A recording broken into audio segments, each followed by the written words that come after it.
Bonjour à tous, c'est Adèle pour la chaîne Jolie d'Épée. Je vous retrouve aujourd'hui avec cette jolie toile pan que j'avais reçue de chez Nuomi et qui vous avait beaucoup plu. Donc je me suis dit que j'allais la faire rapidement, déjà parce qu'il me plaisait énormément et deuxièmement parce qu'il vous avait vraiment plu. Donc je voulais vous montrer rapidement le résultat final. Donc c'est une toile en 30 par 40, diamants spéciaux comme vous pouvez le constater. Au niveau de la toile, on est sur une toile assez épaisse, de bonne qualité, il n'y a pas de souci, vraiment toile de peinture. Elle est revenue plutôt pas mal à plat, alors elle n'est pas restée très longtemps sous la pile, donc forcément elle n'est pas revenue à 100% plate, mais une fois réalisée elle retrouvera sans problème sa platitude. Ici on a encore un petit pli, mais vu que je la range sous la pile des autres, ça va revenir très vite, j'ai pas de souci de ce côté là. C'est une toile qui n'a que 8 couleurs, ce n'est pas énorme, on a 6 diamants normaux, on va un strass classique et on a deux types de diamants spéciaux. On a juste ici ces 3 petites gouttes pour faire la crête du pan qui n'est nulle part ailleurs sur la toile. Voilà, on en avait juste 3 ici et on va avoir les yeux dans la queue du pan qui sont ces diamants là, un grand classique sur les toiles pan. Donc ce sont les 2 seuls strass, on va dire, spéciaux de la toile. Le reste c'est vraiment que des strass classiques. Pour le moment, je n'ai fait que tout ce qui va être contour. Enfin, j'ai fait déjà tous les contours du pan. C'est très sympa. J'aime beaucoup cet effet éclaboussé de petits strass un petit peu partout dans le fond en peinture. Par contre, clairement, ici, j'ai galéré parce que, je ne sais pas si vous allez voir. Non, vous allez peut-être pas voir maintenant. Si là, peut-être. Vous voyez, là, la colle, elle est décalée par rapport au strass. Alors, il y a des endroits où ça a fonctionné, mais pour que tiennent les diamants, j'ai repassé, moi, avec mon roller de colle, une couche de colle pour tenir les strass. Vous voyez, on voit bien les aplats de colle de la toile, mais moi, j'ai rajouté du roller qui ne se voit pas pour pouvoir coller les diamants dans juste cette petite zone-là. Sur la queue du pan, ici, je pense que j'aurais peut-être ici des rajouts de colle à nouveau à faire, mais c'est pas sûr parce que j'ai l'impression que c'est vraiment juste décalé sur le bas. Tout le reste est nickel, donc bon, on verra ce que ça donne. Au niveau des branchages en haut, j'avais peur, mais non, je n'ai eu aucun souci. À vrai dire, j'avais commencé par les branchages, ouais, ils sont vraiment très beaux. Le seul petit bémol que j'ai peut-être, c'est que les cercles sous les diamants sont exactement de la taille des diamants. Voilà, tous les petits ronds sont de la taille exacte des diamants, donc vous avez intérêt à être minutieux quand vous allez poser votre strass, parce que sinon on peut voir légèrement le petit cercle dessous, et même en le posant comme il faut, et ben ça peut se voir un tout petit peu. Bon, après ça c'est si on chipote et qu'on a le nez dessus, sinon ça ne se voit pas du tout. J'aime beaucoup la couleur marron là du branchage, c'est super joli.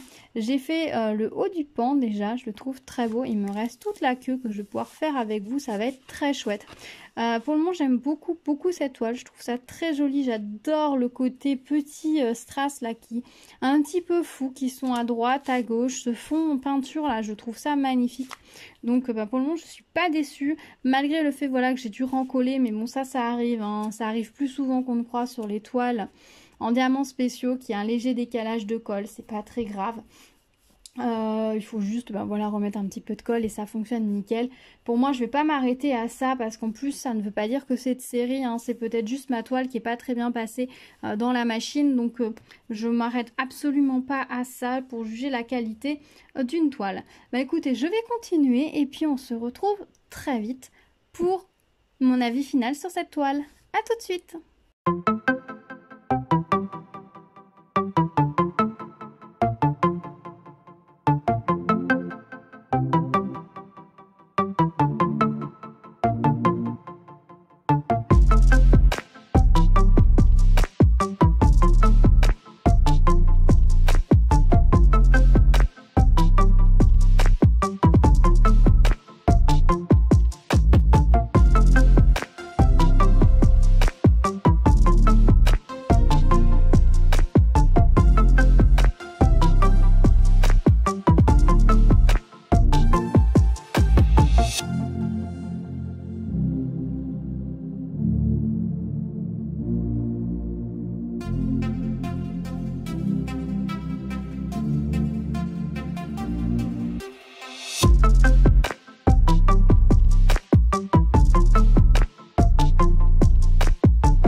voilà, je vous retrouve avec le pan terminé. Donc tout d'abord, je voulais m'excuser pour la partie en accéléré. Je la trouve moins réussie que d'habitude. J'avais voulu faire un test et changer l'angle de vue pour filmer et je trouve que ça ne marche absolument pas. Donc je suis désolée, je vous en ai quand même mis un morceau parce que une fois que c'est filmé, hein, je peux pas refaire cette séquence là. Donc voilà, j'en ai quand même mis un morceau, mais ne vous inquiétez pas, pour les prochaines vidéos, je reprendrai mon angle de vue habituel qui est beaucoup plus agréable pour les yeux. Donc voilà, excusez-moi pour ce petit essai pas très réussi. Au niveau de la toile, par contre, elle est vraiment magnifique. Je la trouve superbe. Le travail qu'ils ont fait dessus est magnifique. La queue du pan est vraiment une splendeur. Ce pan est une splendeur. Le fond de la toile avec juste ces petits diamants par-ci par-là, c'est vraiment superbe. Ça fait écho à la peinture du fond. C'est vraiment magnifique. Vraiment très très chouette. Il y a juste ici, j'ai oublié, j'ai vu 3 diamants. J'aime le fait qu'il y ait majoritairement du bleu et puis quelques touches de jaune qui viennent rehausser la toile, qui vont lui donner de la lumière, et quelques touches d'argenté qui vont également rehausser le bleu. Franchement, je trouve que c'est super. Là, le jaune donne voilà ce côté lumineux et le argenté permet de rehausser les autres couleurs. C'est vraiment très très bien trouvé, c'est vraiment magnifique. C'est vraiment une toile très plaisante à faire. En plus, c'est vraiment très agréable de poser ces petits diamants par-ci, par-là. Vraiment très très beau. Et alors le pan, alors il y a du travail dans la queue du pan parce qu'il y a beaucoup de diamants comme vous pouvez le constater. C'est assez long mais franchement le travail en vaut la peine, c'est vraiment magnifique. Et pour le coup ils n'ont pas lésiné sur la quantité de strass spéciaux à poser à la fin. C'est vraiment plaisant. Alors sur cette toile il n'y a que 8 strass au total, 6 strass classiques et 2 diamants spéciaux pardon. Donc c'est pas énorme en termes de variété, mais c'est largement suffisant comme vous pouvez le constater. Surtout qu'en fait la plupart des couleurs, les petites touches de couleurs supplémentaires sont tout simplement amenées dans le fond imprimé. Donc c'est largement suffisant. Le motif que nous voulons voir, il est dans les tons de bleu, donc ça marche très bien. Au niveau des restes de diamants, il me reste 4 comme ceci. Pas mal de comme ça, alors il m'en fallait 3, vous regardez la quantité qui m'en reste. Et au niveau des autres couleurs, il me reste hop, top, hop, hop, hop et hop. Donc on est sur une proportion tout à fait correcte de reste de diamants. Par contre, j'avoue que au niveau des gros, je vous avoue que c'est la première fois que j'ai des gros diamants qui ont des soucis. Regardez, celui-ci, il n'est pas formé comme il faut. Celui-ci, le bleu a une tache, enfin le plastique s'est moulé aussi sur le côté. Donc du coup, et celui-ci, il est plus clair. Voilà, bon, après, il n'est pas très bien taillé, mais ça, c'était pas un souci. Mais voilà, ces deux-là, par exemple, ne sont pas réutilisables. Je vais les jeter, mais je voulais vous montrer comme quoi il arrive de voir des diamants un petit peu abîmés. Donc comme ils en mettent pas forcément beaucoup, et dans certains projets, c'est vraiment ric-rac, n'hésitez pas à garder vos restes de diamants spéciaux. Alors les strass, pas forcément, si vous voulez pas vous encombrer. Les strass, c'est rare qu'il en manque. Mais tout ce qui va être diamant de ce genre, n'hésitez pas à les garder. Ça prend pas de place si vous gardez que ceci.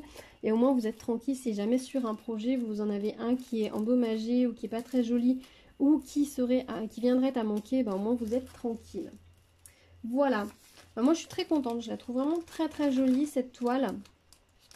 L'effet est à la hauteur de mes attentes. Donc, c'est impeccable. Je peux vous la conseiller tout à fait, vous pouvez y aller, vous allez vraiment adorer la faire et puis c'est sympa parce que ici c'est vraiment très très linéaire et après vous allez suivre des lignes, mais un peu les lignes que vous voulez. Ça passe puisque ça c'est tout entremêlé et ça fait vraiment un effet vraiment très sympa à faire. Et là les petits diamants à poser, c'est un plaisir à poser. Moi j'avoue j'avais commencé par les branches, ensuite j'ai posé les petits diamants un petit peu tout le tour et ensuite je suis partie du haut du pan et je suis descendue comme vous avez vu et c'était vraiment un délice à faire. Il faut juste que je recolle, voilà mes petits, j'en ai qui sont tombés. Alors par contre sur cette toile là, si vous avez des diamants qui se sont posés à des endroits qui ne devraient pas, c'est pas forcément facile à redétecter parce que du coup voilà celui-ci par exemple il est posé, mais comme il y a des petits éparpillés un peu partout, c'est un peu moins visible quand il y a un diamant mal posé. Par contre là il faut que je pose les 3 que j'ai oubliés. Voilà, écoutez, je pense que je vous ai tout dit sur cette toile. Dites-moi ce que vous en avez pensé dans les commentaires. Je crois que vous étiez plusieurs à la trouver très jolie lors de l'unboxing. Donc dites-moi si le résultat est à la hauteur de vos attentes. On se retrouve dans les commentaires pour en discuter. N'hésitez pas à vous abonner à la chaîne et à activer la cloche pour être au courant des prochaines vidéos. Je vous dis à très vite sur la chaîne. En attendant, prenez soin de vous. Ciao!